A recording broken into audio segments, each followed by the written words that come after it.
Welcome to Balance and Beyond, the podcast for ambitious women who refuse to accept burnout as the price of success. Here, we're committed to empowering you with the tools and strategies you need to achieve true balance, where your career, relationships, and health all thrive, and where you have the power to define success on your terms. I honor the space you've created for yourself today. So let's take a breath and dive right in. Would you like to earn more money? Who wouldn't? Today, I'm going to be pulling back the curtain and giving you 3 reasons why you are not earning money. That's right, you are leaving money on the table. And I see time and time again, we're not just talking about a little bit of money that is being left on the table. We are talking about tens, if not hundreds of thousands of dollars, which over the course of a career can end up being millions. That's right, you could be leaving millions of dollars on the table. Now, what you do with your money is up to you, but I want to ensure that you are paid your worth and that you aren't inadvertently stopping that money that you rightly have earned and deserve coming to you. Now, in a blatant plug, before I talk about these 3 reasons, I want to encourage you to register for a workshop I'm running starting Wednesday, the 26th of June. Let's get that date right, in 2024. And this is teaching you how to finally earn your worth. So over the course of 90 minutes, I'm going to reveal everything I know about what's stopping you, what's the framework you need, how do you negotiate, and actually get the money that you deserve and stop leaving all of this on the table. So details will be in the show notes, but you can visit balanceinstitute.com/earn your worth. This is a paid workshop, but I guarantee you this is going to be unlocking tens, if not hundreds of thousands of dollars if you follow what I share. So let's talk about not just the money in itself, and we're going to be doing another episode on money mindset, but actually what is stopping you from earning what you are worth. Let's first off talk about money as an inherent thing that we have in our lives. Money, believe it or not, is not good or bad. We all have a money story, and it's the meaning that we give money that actually creates all the emotion and all the charge about it. Money is simply something that we do in exchange for goods. Before we had money, we used to barter. So things have always had an inherent value, and we've used money as a way of forming a currency to better reflect that. Instead of saying, well, I'll give you 1 pig for your cow, we've now gone, well, I don't have a cow to give you, but I want to get your pig. All right, well, let's introduce this thing called money as a way to make it easier for goods and services and everything in our world to be exchanged between individuals. When we talk about money and what is possible when you unlock this, I want to give you some context. We have had some massive, massive wins in our community lately. We've got Annie who's talking about an extra $50,000 when she got a new job. We've had Rachel who got an 11% pay rise within 3 months of finishing our program.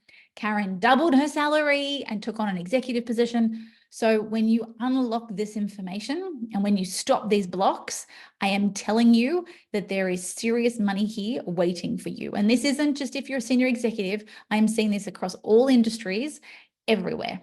So let us talk about what actually is going on and what is stopping you from earning what you deserve. So the first piece that I need to start off with, and of course you're going to learn more about this in the workshop, is you don't believe your own worth.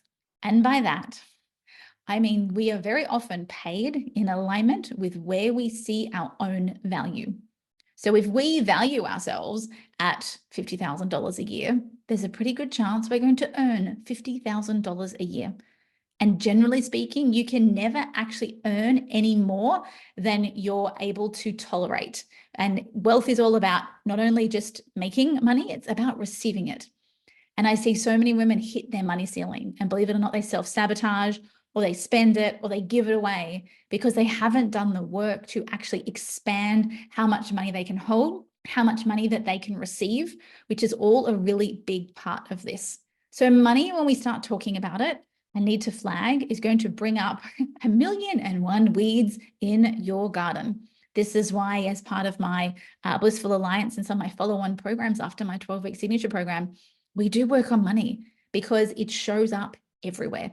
And the beauty of money work, it's a limiting belief, a huge weed in our garden, is that it continues to share the love. And by that, you think, right, I've done this work, I'm raising my money ceiling. I'm stopping myself from, I'm not holding myself back. I'm taking what's on the table. Then you hit a new level and you go, whoa, here comes some new limiting beliefs I have about money. So it's work that we continually get to do. And if you want abundance in your life, if you want financial freedom, if you are not doing money mindset work, then anything that you're doing around budgeting or investment management or reading books like The Intelligent Investor or Barefoot Investor, if you're not doing the work on yourself at the same time around your money mindset, you're going to find that you're getting very, very little traction. So we talk about not believing in our own worth. We have to be in alignment. I mentioned we've got to raise our money ceiling. We've got to see the value that we bring. And I've gotten so good at working out if people are in alignment. I can have somebody say to me, what's your worth, and put a monetary value on it. And this could be a salary. This could be if you're a business owner, maybe it's a profit number or a revenue number. And I'll say, what salary do you want? And they'll go, 120 grand. Nope, don't believe it. And I can play with them and I can get them to say numbers. I go, you believe that one? You don't believe that one. So until you actually believe that you are worth whatever number you are saying, you will not get it because you are not in alignment. And by this, you might go into a job interview and say, I'm worth 250 grand. And logically, you're like, yeah, I should be able to get that. Well, if your insides are going, oh no, oh no, oh no, but what about, but what about, but what about? You will not get that money, and they will offer you something much lower, and they will lowball their offer because they will realize that you are not ready to receive that amount of money. What shifts when we don't believe our own worth? There's a really important piece here about external validation. And as we grow up as kids, we're always looking for approval, a yes, permission from our parents. Can I have a drink? Can I have a snack? Yes, you can. And particularly for many women who are listening to this podcast, well, you've grown up as a high achiever and you've been someone who strived for excellence and strived for perfect in all its various forms. However, there's never a ceremony where we're pulled aside and said, hey, you know that thing where you're always asking everybody else for feedback? You're always asking everybody else for permission. You're wondering what everybody else thinks? Yeah, you need to stop doing that, and it's time to trust yourself.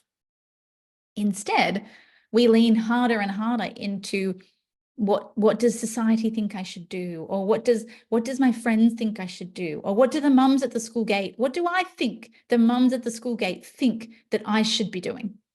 So we project all of this uncertainty we have about ourselves, and we've completely lost access to our intuition. And we forecast it, or we almost vomit or project it onto perceived others. And then we wait for feedback from someone, and it never, ever comes. So this is a really big part of what we need to learn to do, is actually start valuing ourselves. Because if we don't believe it, nobody else is going to either.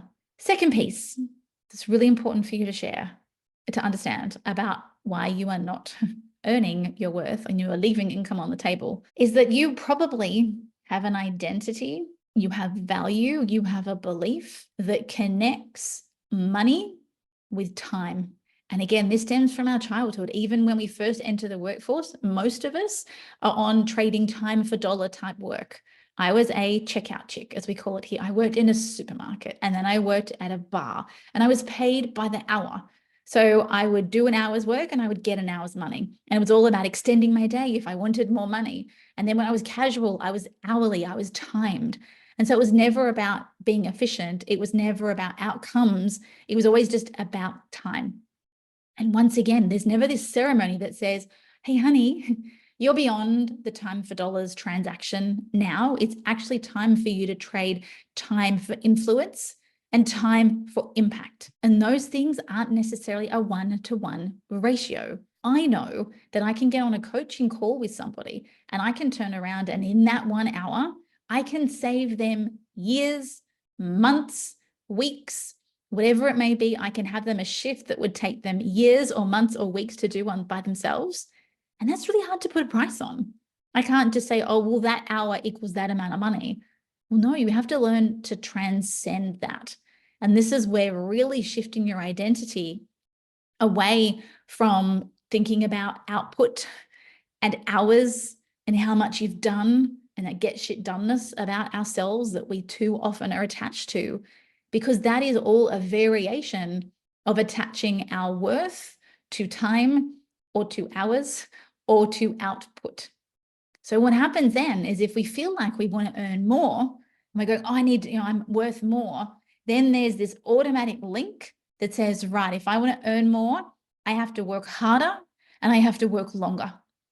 And I hear this so often. Well, I'd like to take the promotion, but I'm already working 60 hours a week as it is, and I can't work anymore.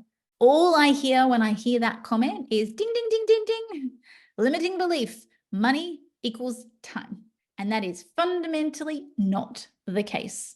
But it is until you believe it, until you learn to unshackle it and start seeing your worth from a different perspective. Because until you unshackle that belief as well, what you're going to find is that you will sit at work and things will take longer than they need to, because maybe you feel like you haven't done enough. Or, rather than knocking off at 3 and being super productive in the morning, you feel like you have to sit there until 5 or 5:30 or 6 because, oh my gosh, my staff are working later. What are they going to think of me? Or I'm not pulling my hours. If you're listening to this, I have to say, there's a really good chance you've pulled in way more than your fair share of hours. And if I was to look at your hourly rate, as I do many women who come to me, very often they could earn more working at McDonald's. They might be on a super big salary, but they're working evenings, they're working in the morning, they're working on the train or the bus or in the car, they're making phone calls, they're thinking about work on the weekends.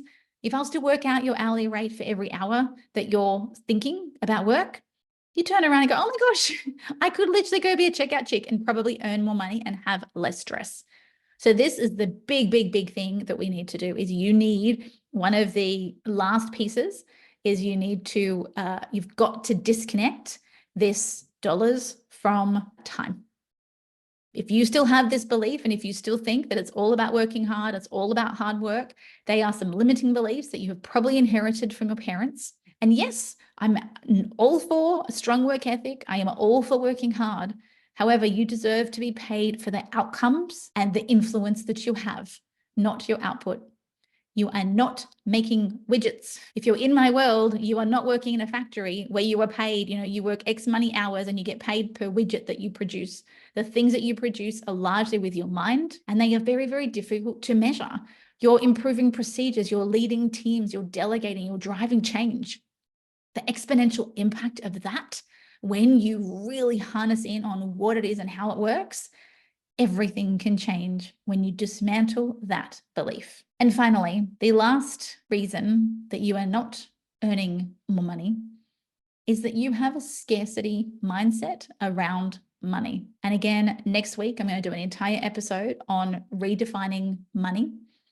However, along with some of this conditioning that we have is the belief that there is not enough money to go around. And there's never enough, you don't have enough, and it's going to run out. All of that comes from a place of fear.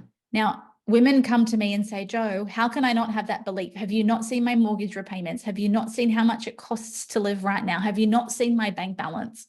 And I get that it can be very difficult to understand that money actually is infinite. It is not finite, but we very much live in a scarcity-driven mindset because it encourages more consumption. It encourages, and this is where a lot of the time our beliefs about how money works are fundamentally wrong. And meanwhile, women say to me, oh, Jo, I want to manifest more money. Yeah, but if you are spending your entire life vibrating in fear, it is not going to come to you, my friend.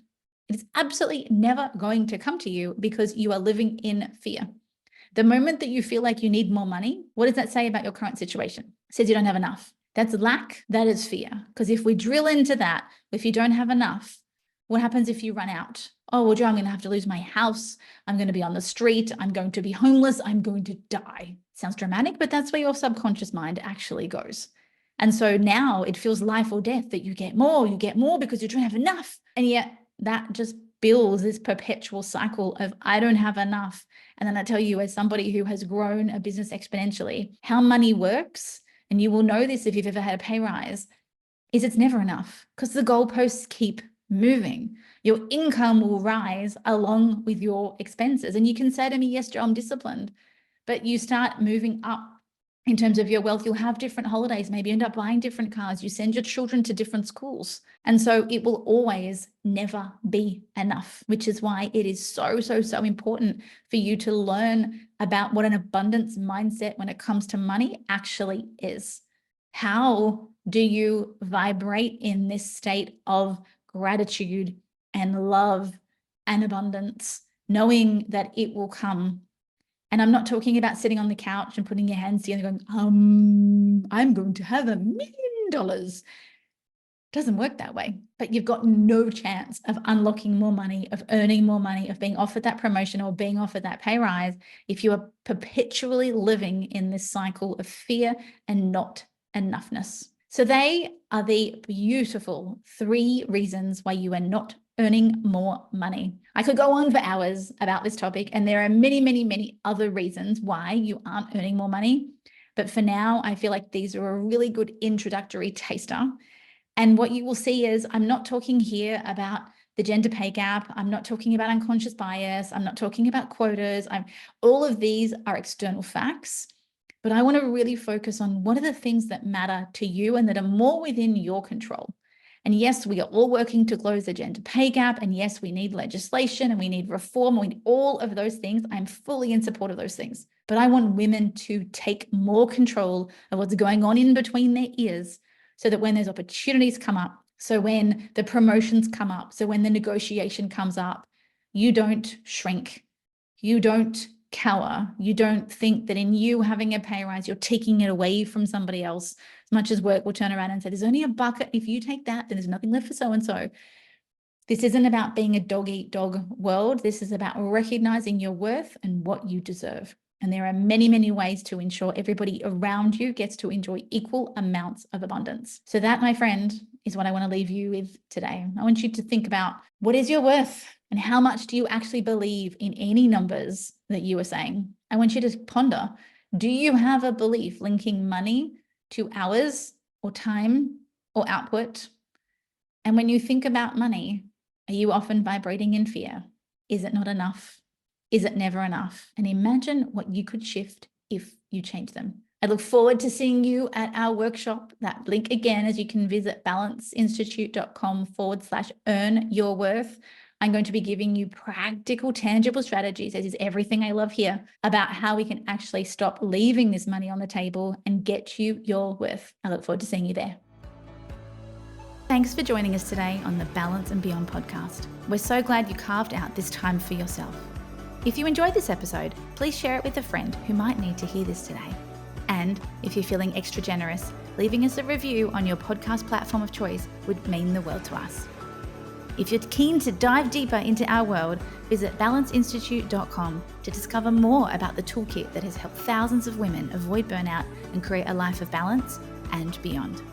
Thanks again for tuning in, and we'll see you next time on the Balance and Beyond podcast.